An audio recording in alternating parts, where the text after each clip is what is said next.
Sur 12 km, les traces. Les traces de 25 000 campeurs qui ont passé leurs vacances cet été entre Agde et Sète dans l'Hérault. Campeurs sauvages hors des campings organisés, ils se sont installés n'importe où, le plus près possible de la mer, malgré les pancartes d'interdiction.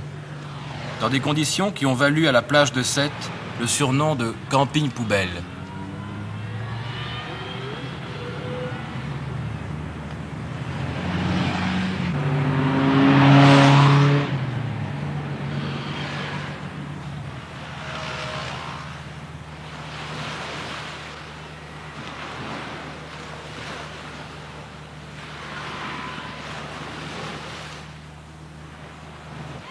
Pardon monsieur, Oui.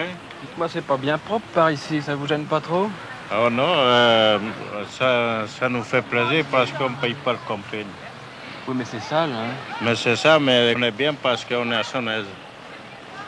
Ça fait 3 ans qu'on vient là.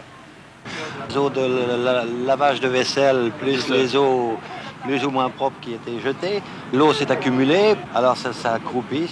C'est pas dangereux ça? Évidemment, c'est dangereux, ça risque en temps de chaleur d'occasionner pas mal d'épidémies, surtout avec ce qu'on a pu trouver derrière la route aussi. Parce que les gens sont obligés de jeter à droite et à gauche, alors automatiquement, les épidémies auraient risqué de venir. Normalement, le camping sur la plage est interdit. La voiture se serait renversée sur une tente, c'était pour eux. Ils n'auraient eu aucun recours. Pour être tout près de la mer, on est prêt à accepter beaucoup de choses. C'est dangereux le camping, dites-moi. La voiture, elle a qu'à être sur la route. Hein. Ça vous fait pas peur un coup de mer là qui pourrait vous abîmer toutes vos affaires, même faire un accident? Non, je pense pas. Vous pensez pas? Bah, c'est agréable, on n'est pas loin de la mer. C'est à proximité. La avec route pour les enfants, ça vous paraît pas dangereux? C'est dangereux. Faut admettre que c'est dangereux. Il y a des belles saletés, dites-moi derrière. Hein. S'il y avait des parcs à poubelles sur le bord de la route, bah, probablement nous metterions nos ordures et poubelles prévues. Oui. Quoi. L'avis du restaurateur. Ça donne surtout un problème au point de vue propreté, hygiénique, pour même les enfants qui veulent se baigner ensuite. Tous les campeurs vont faire leurs besoins ici journalièrement. Tous les matins, entre 6h et 8h du matin, on peut constater... Quand il y a du vent, quand il y a du vent, alors il est impossible de faire manger les gens sur le bout de la terrasse parce que l'odeur est intenable, insupportable. C'est très sale, enfin tout le monde lave ses affaires et pense ça n'importe comment, n'importe où.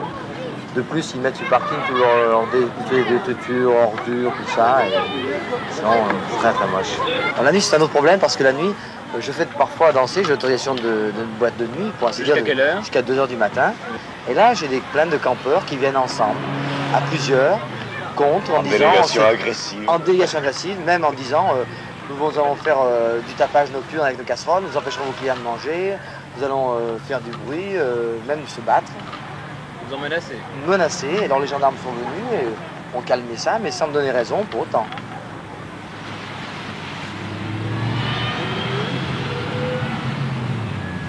Coincés entre les villas, les pancartes et la route qui longe la mer, une bande de campeurs.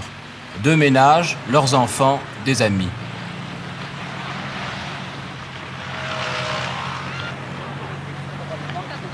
Ça se fout de la figure des gens, ça. Camping interdit, on est tous autour. Bah oui, mais pourquoi vous parce êtes que, tous autour? parce que l'année dernière, on campait ici. Alors cette année, il y a les gens des villas, comme ça, ils se sont plaints tous les ans, ils se sont plaints. Il faut dire qu'il y avait des campeurs, ils sont un peu je m'en foutis, vous savez. Oui. Alors, ils ont voulu faire interdire le camping, alors cette année, ils ont mis des panneaux, vous voyez, comme ça, le camping interdit. Oui. Et puis, ma foi, on est venu ici, on est venu camper, les terrains de camping, ils sont pleins, il ne faut pas s'y mettre.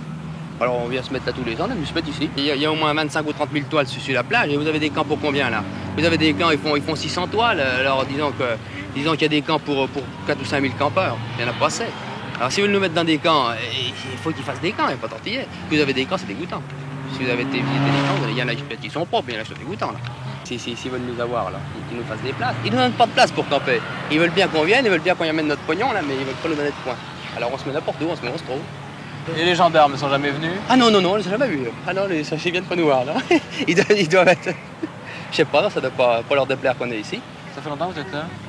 Nous ici, ça fait 3 semaines qu'on est là. On vient tous les ans, là. Ça fait 4 ans qu'on vient camper ici. À cet endroit précis? Oui, ici, oui, dans ce pas cher. Ça fait 4 ans que vous venez là, mais vous n'avez pas cherché un petit endroit un peu plus calme? Vous savez, on vient d'un pays qui est tellement calme, où on voit pas de voiture. Alors on vient en vacances, alors on vient chercher le bruit, oui, on vient au bruit. C'est les vacances. Quel pays si calme? Saint-Amand-en-Cher. Un petit peu à boire, s'il vous plaît. Il n'y en a plus. Il y en a plus. On se lève. Bouge pas. Derrière là. Bouge pas. Voilà. Vous l'avez vu alors ce camp là-bas à Valras, ce camp très beau avec des murs qui protègent les tentes et tout ça, là où on fait du cheval aussi et tout. Oui, c'est juste. Vous n'avez pas eu idée de rentrer? C'est-à-dire, j'ai pas pensé que c'était un camp de camping. Et pourquoi vous n'avez pas pensé que c'était un camp de camping? Au premier abord, je me suis rendu compte qu'il y avait peut-être une promenade à cheval, alors... ça vous a paru presque trop beau, quoi? Oui, j'ai pas pensé une minute qu'on pourrait camper dans cet endroit, parce que c'était vraiment magnifique. Les prix de ce camping, c'est 2 francs par tente et par personne par jour. Ça fait donc pour 4 personnes environ 1000 francs. 1000 francs, oui. Ça vous paraît cher? C'est-à-dire, oui pour moi, parce que 1000 francs par jour, avec une caravane, je trouve que ça fait cher, vous comprenez, parce que dans un mois, ça fait quand même 30 000 francs d'enlever sur le budget pour les vacances. Quel est votre budget pour les vacances, pour le mois de vacances? Oh bien, on calcule à peu près entre 100 et 150 000. Pour 6. Alors il y a des camps, c'est comme ça. Vous avez des camps, c'est très bien, on vous donne un emplacement. Voilà, vous avez des camps qu'on vous fout tous les uns sur les autres. On vous parque comme des bestiaux, hein. On vous parque comme des bestiaux, littéralement. Alors c'est plus du camping. Je sais pas moi. On vient en camping, on vient quand même pour être tranquille.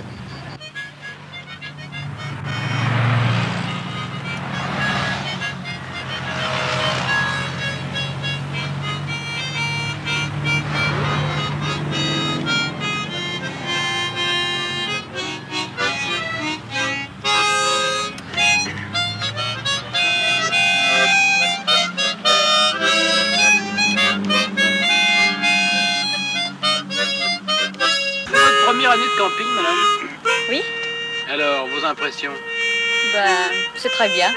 Oui? Oui, ça me plaît beaucoup. Où est-ce que vous avez été en vacances l'année dernière? L'année dernière, on n'y a pas été. On s'est mariés au mois de juin, alors on a préféré acheter la voiture et puis venir cette année en vacances. On est à notre aise, Oui. on se met comme on veut. Pour nous, c'est tranquille. Dès l'instant où on n'est pas dérangé par les voisins. Le Français aime bien la liberté, hein? Et il aime surtout être à son aise. Oui. Voilà. Et il aime pas faire de chichi. Hein. Qu'est-ce que ça veut dire les chichis? Oui, faire des manières.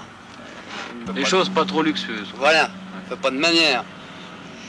Sûrement il y a des rupins. Voilà, ils aiment avoir la cravate, mais quand même dans l'ensemble, hein, ils aiment bien être à leur aise. C'est un peu décontracté quand même. Pas...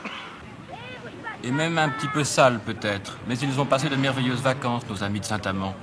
La mer à 2 pas et les enfants qu'on peut surveiller pendant qu'on fait la cuisine, à l'aise, dans la liberté, cette liberté qu'ils n'ont pas l'impression de trouver dans les camps, avec leur grillage et leur discipline. On oublie tout, hein, en vacances. On oublie tout, on pense à rien du tout, on pense même pas qu'on va travailler. On oublie complètement qu'on est des ouvriers. Oh. On est un petit peu, on peut pas dire des rupins, la vie nomade. Monsieur Haraud, le maire de Sète, croit qu'il faut quand même faire quelque chose, mais... Je vais vous dire, sur 13 km qui bordent la mer, la ville de Sète ne possède pas 1 mètre carré de terrain. Nous sommes là à côté de la nationale 108, propriété de l'État. Nous sommes ici sur un territoire qui est le domaine privé de l'État. Ici, à côté, au bord de la mer, évidemment, c'est le domaine maritime. De l'autre côté de la nationale 108, c'est le domaine des salins du Midi. Nous n'avons pas 1 mètre carré de terrain.